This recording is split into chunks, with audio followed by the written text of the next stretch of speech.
Hey everyone! Welcome to the Breaking Moment podcast.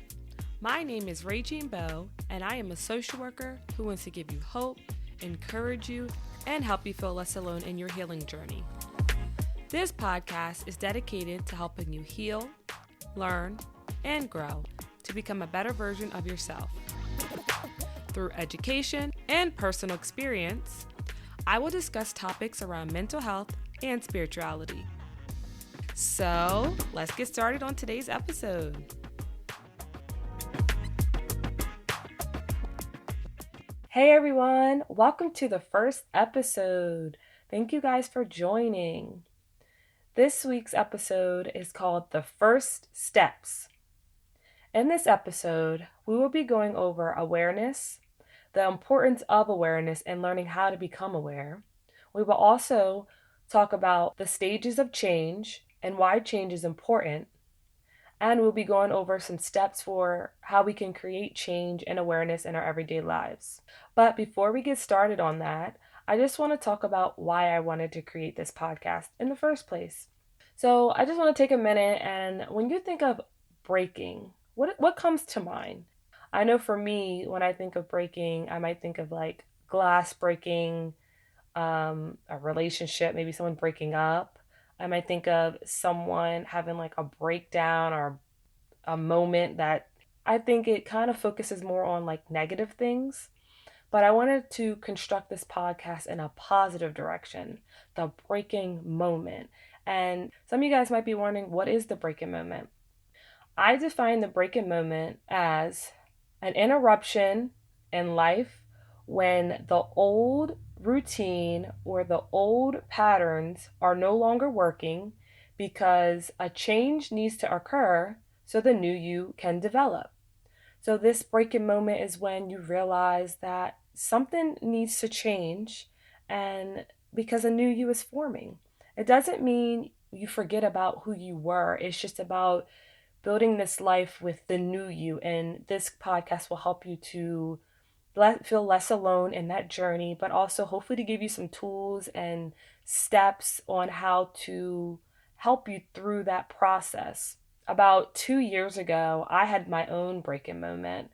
I had a lot of things going on, and it was really confusing. It was scary. It was frustrating. Oh my goodness, I felt alone. I felt anxious. I felt so many emotions that I can't even explain. I just want this podcast to give you hope that even through the breaking moment, you are building something that is beautiful. And I just want you to know that one, you're not alone, but also to encourage you and give you hope to keep pushing forward and hopefully give you some tools and steps that you can use along your journey. I just want you to know that change and anything that requires a new you is very scary, but it's for a reason. I think, we grow for a reason, and it's all about that process.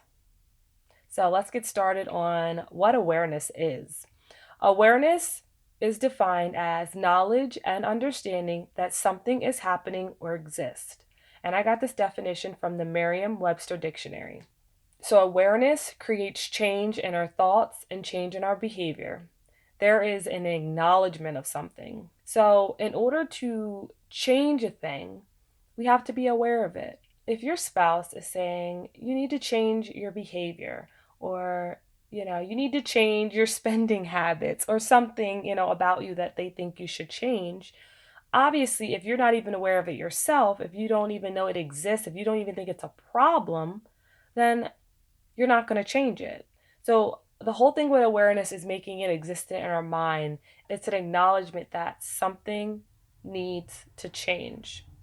You can be aware of your environment, the people around you, the things you do, the things that annoy you, your emotions, your feelings, your thoughts. So say you become aware of your feelings and you start noticing that around a specific time every day you feel extra tired or you feel a little bit more annoyed, depending on what that is, then you can change your behavior because you're aware that you're feeling those emotions And then you can figure out what you need to do to help you feel less irritated or tired. Maybe it's take a nap.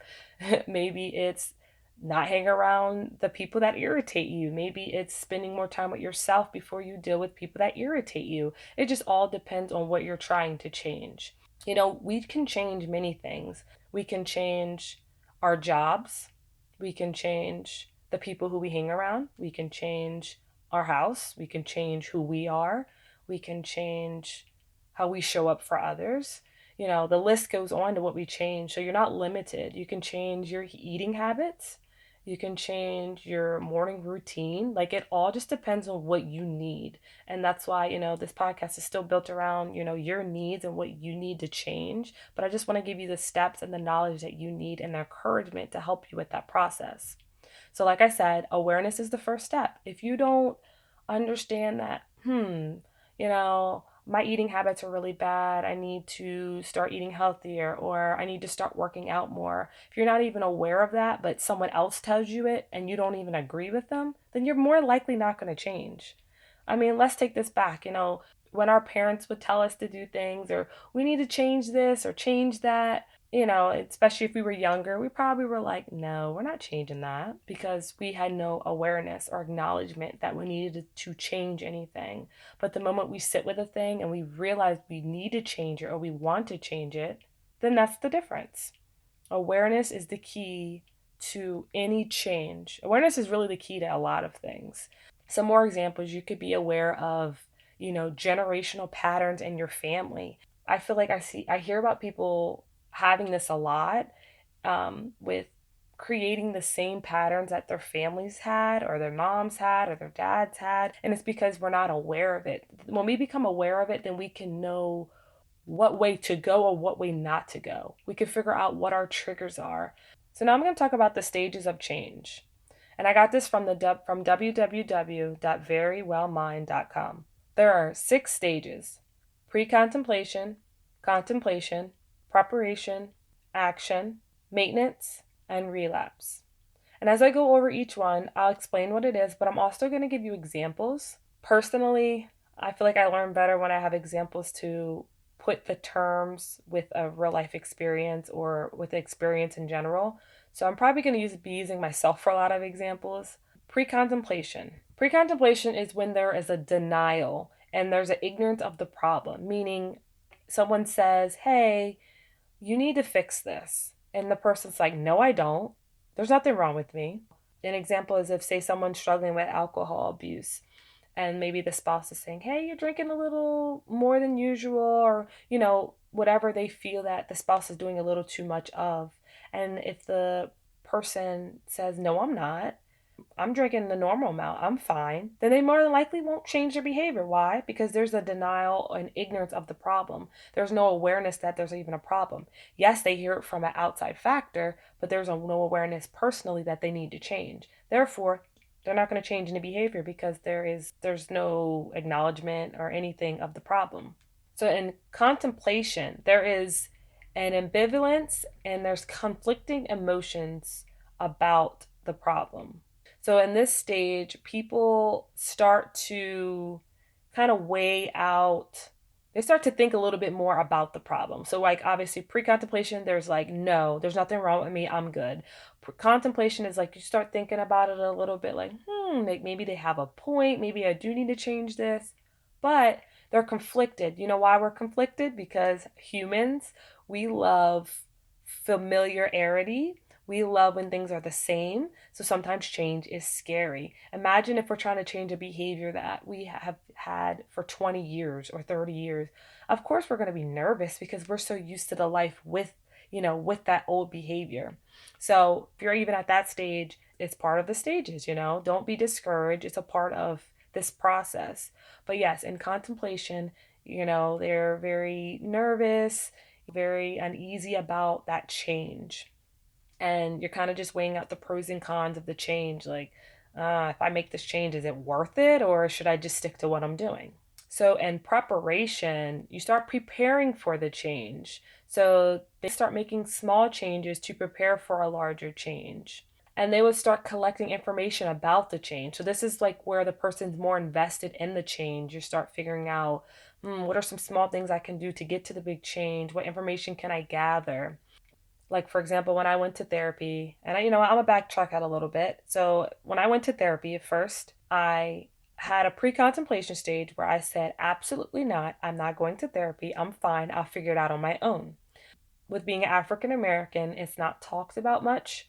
It's talked about a lot more now, but it wasn't talked about enough, especially when I started going, and I was very fearful of what it meant. I was fearful of the unknown. I was just fearful because I just didn't know what to do, and I was very scared. So I had pre-contemplation where I said I'm not doing it.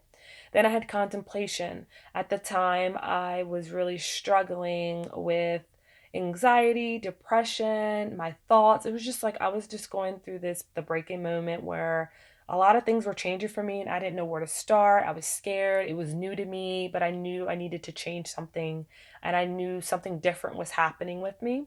So in the contemplation stage, I started to, kind of weigh out the pros and cons of going to therapy to address my bigger problems. But I still didn't make that change yet, but I was just weighing it out. But I was still very nervous. And then in preparation, I started making small steps towards the change, which was making that phone call to make an appointment for therapy so that I could work on the big stuff, which was, dealing with my emotions, my thoughts, my anxiety, my depression. So, yeah, my small changes were, making the phone call and making the appointment and doing the like anxiety screening and a depression screening and just kind of talking about why you need to go. So a lot of that was very scary for me. And then in the action stage, that's when you start taking steps toward the behavior. You have direct action toward a goal. So like I said, my goal was help me manage my emotions and feelings, and I started to obviously go to my sessions and break things down with my therapist about how I was feeling and talking about old stuff, old triggers, new triggers.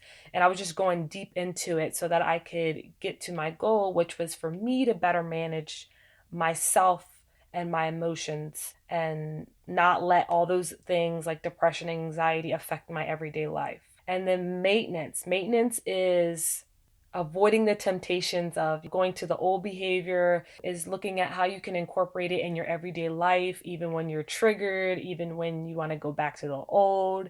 And this one's tough. I think they're all tough. They're all in their stages for a reason. With maintaining it, it's just realizing that you just got to do your best to implement these new behaviors. So some of the things that helped me was, I started to get up and journal and get up and make my bed and get up and walk. So spending time with myself before I dealt with everything and everybody else. And yes, I still got triggered. Yes, I still want to go back to my old behaviors, which was just sleeping in and not dealing with it. But I realized that I I came up with these goals to help me to create a new behavior where I feel better about myself, where I don't allow the anxiety and depression to overtake my days. So the thing about maintenance is trying to incorporate it in your everyday life. And that's tough when old behaviors might come up and triggers and relapse. I like that. When I was looking up articles, and I've talked about this even with social work in class and stuff, some articles have relapse and some don't. So some have 5 stages of change and some have 6 stages of change. I like that they have relapse in some of the articles because I think this is an important part to look at. Relapse has to do with going back to the old behaviors. And I think it's important to add this because we are human beings, meaning we are going to make mistakes, we are going to mess up. And I just want you to know that wherever you are in your stages of change, whether you're just starting, whether you're at relapse, whether you're at maintenance, wherever you are, it's going to happen because we're human. And if it does, it's okay. Because I can say that when I was going through my stages of change and when I hit relapse, before I really understood the whole stages of change, I thought that when I went back to my old behaviors, I thought that I was a failure. I was very disappointed. I was very frustrated. And I just felt like I did everything for no reason. But I'm here to tell you that that is not the truth. It's obviously part of the stages for a reason.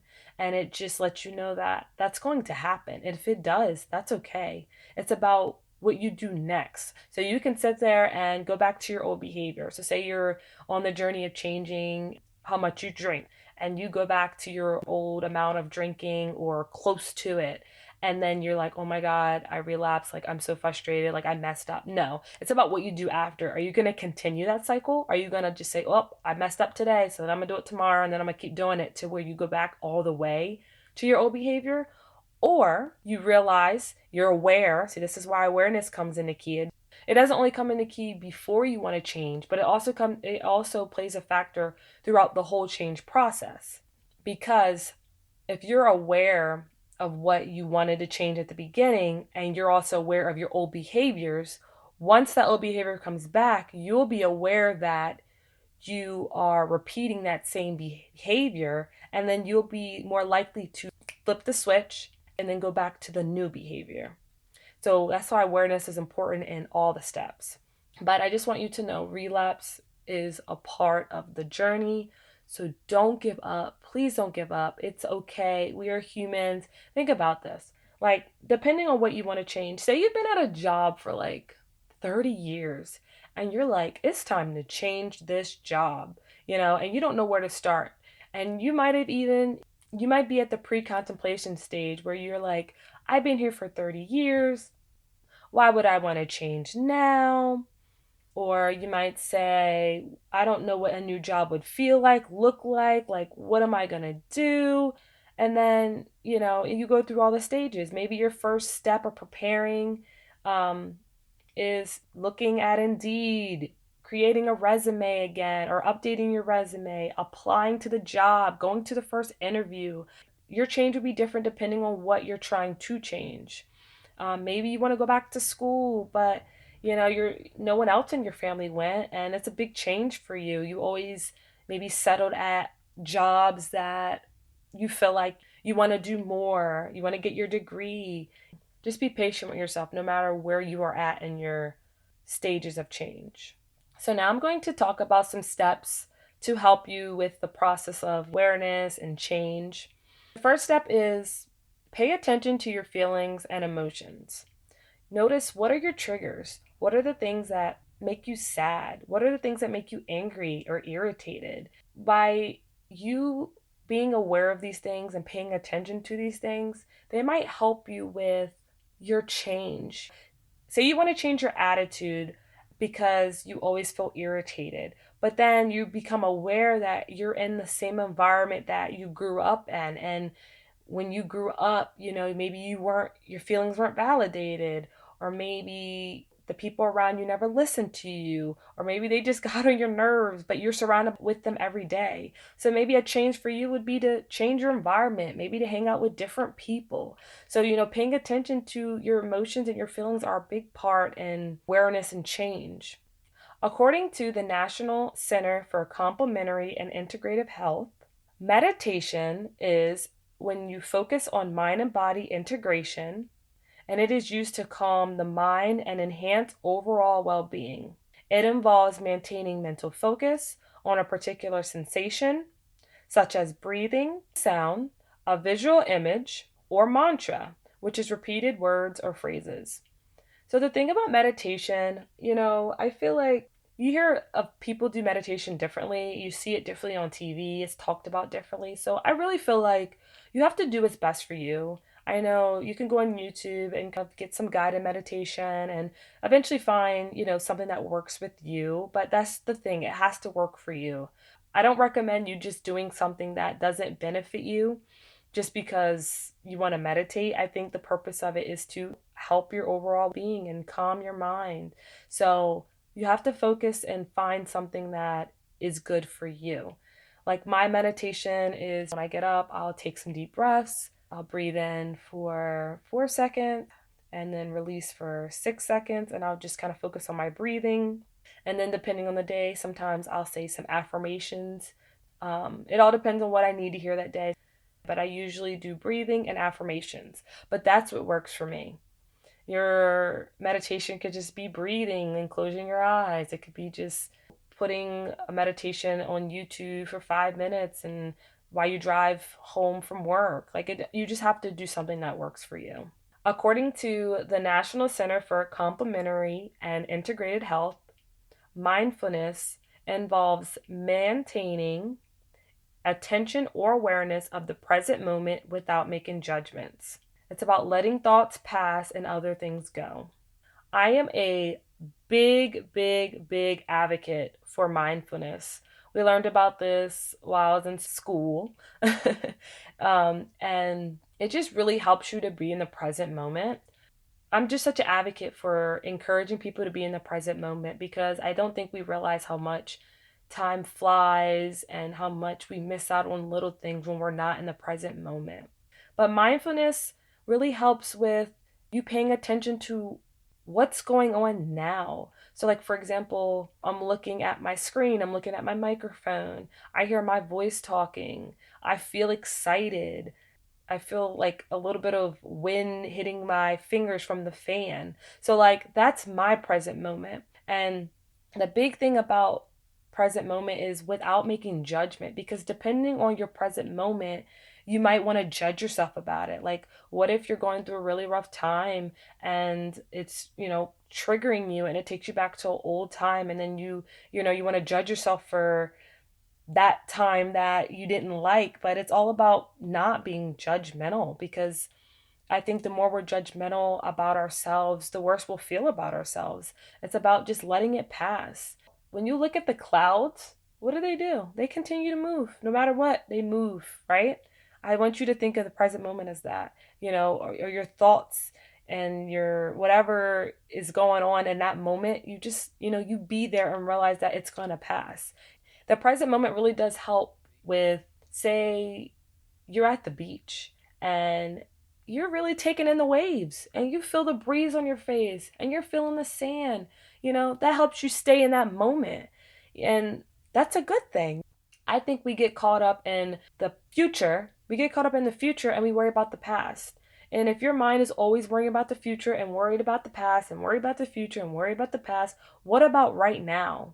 What about right now? What about what's going on now? Maybe you're at your kid's soccer game, but you were literally worrying about 7 assignments you got to do. Be there at your kid's soccer game. You know what I mean? It really helps you create those memories. Mindfulness really kind of goes with a lot of things in life. I added it for the change process, but also it can go with everything. You just have to be present, because I remember I was a big person that always was worrying about what's next. And then also thinking about what I did before in the past. But then once I became mindful and focused on the present moment, I started enjoying life, because I started focus on things and being grateful for things that were right in front of me. So I really encourage you to practice mindfulness.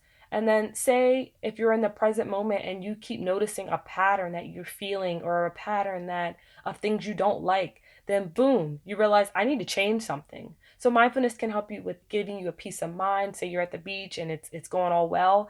But even in those moments when we're being in the present moment and we don't like it, maybe that's our indicator that we become aware. And then once we become aware, we can make the change we want. So mindfulness works in every avenue you need it to.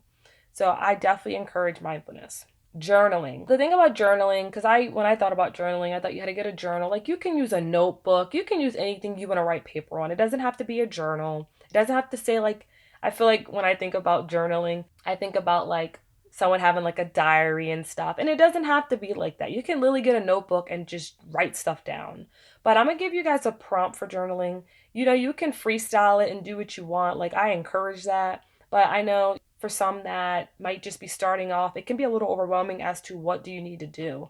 I know when I started journaling, I was like, what do I write? Like, I needed a prompt. So my prompt I'm going to give you is, I want you to do the day, the time, your feelings/emotions, and your thoughts. The importance about these is the day and time can help you with catching patterns. So say, and I'm using me for example, I noticed that once I started journaling, I kind of always thought I was a morning person, and I think I am. Like, I'll get up and do what I need to do, but I'm definitely not in always like the woo, like happy, like joyful mood, because I'm just getting up.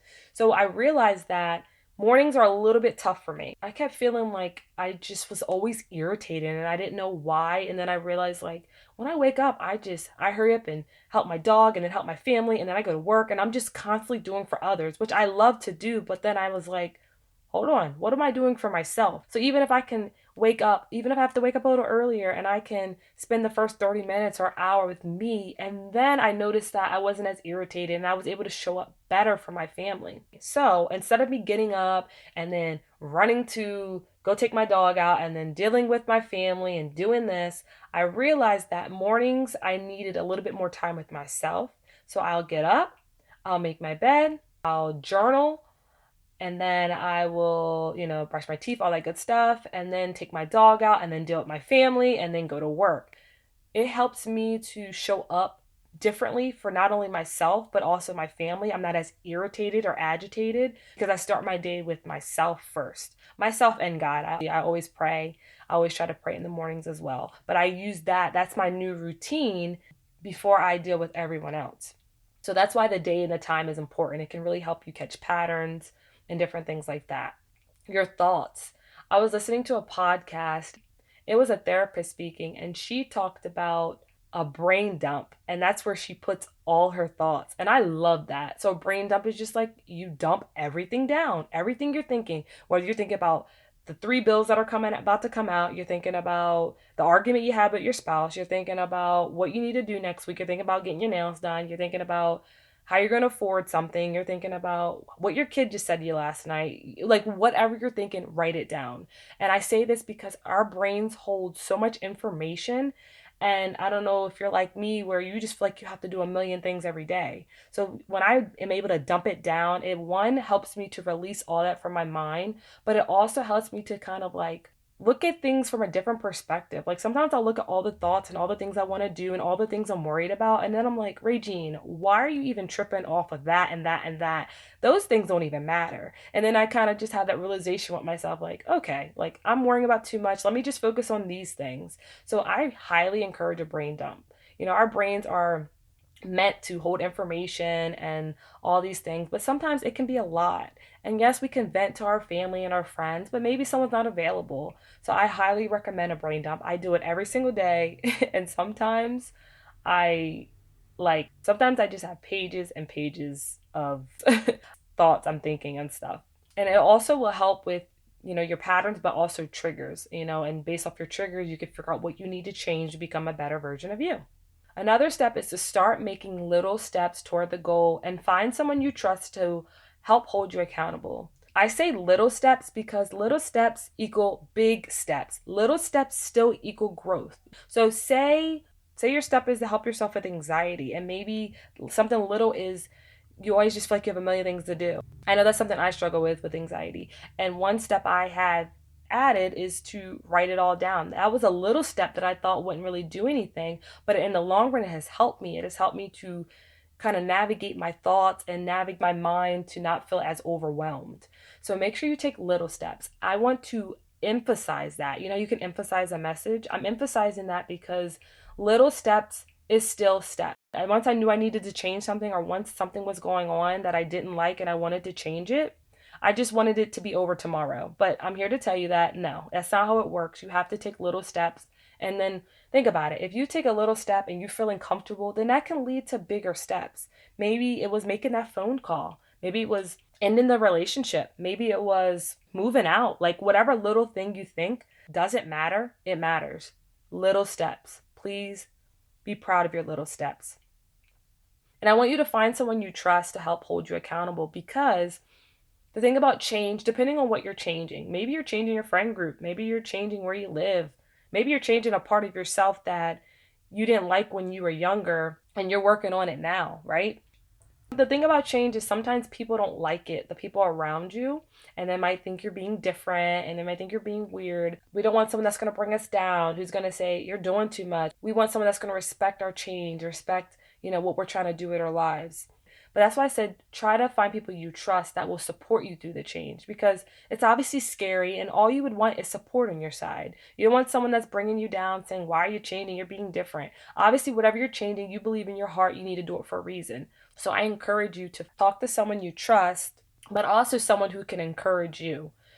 Say you said, I want to start walking more. And then say you have a friend who says, hey, you told me you want to start walking more. Let's start with 10 minutes. They're holding you accountable for that. Let's start with 5 minutes. Let's start with 10. Let's work our way up each week. That person who you want to talk to and who you trust might be your family member. It might be a friend. It could be a therapist. It all just depends on who you trust and who you believe that will help you through your journey. And lastly, the last step is to seek help from a professional. Like I mentioned a little earlier, I had to speak to a therapist to get to where I am today, and I'm proud to say that. If you would have asked me 2.5 years or 2 to 2.5 years ago when I was going through everything, I would have probably just ran away.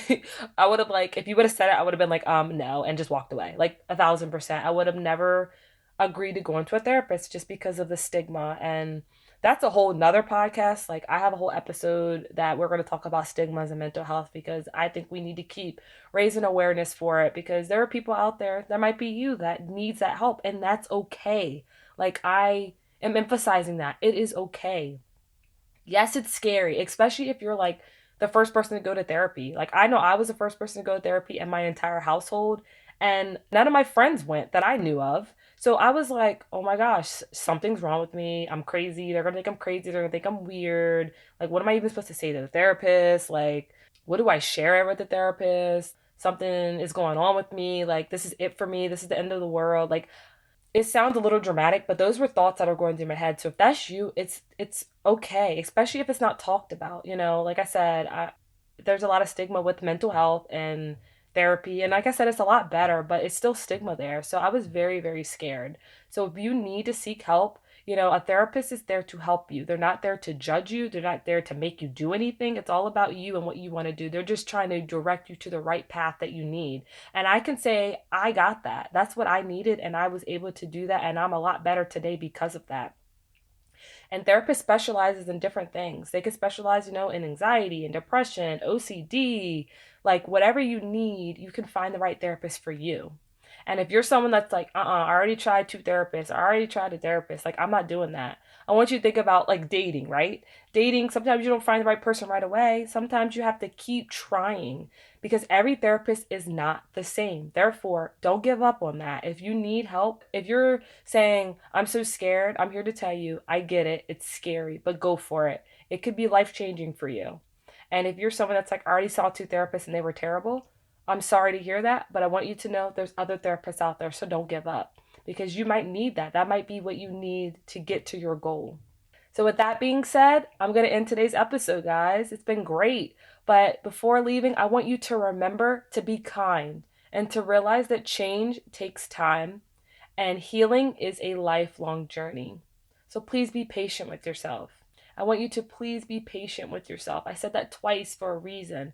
Be kind and be patient. You're going to hear me say that a lot in my episodes, because I think that's what it's about. It's about, you're creating something new. You're doing something new. You're showing up differently, and all that's scary. So you have to be kind and you have to be patient. It's not going to happen overnight.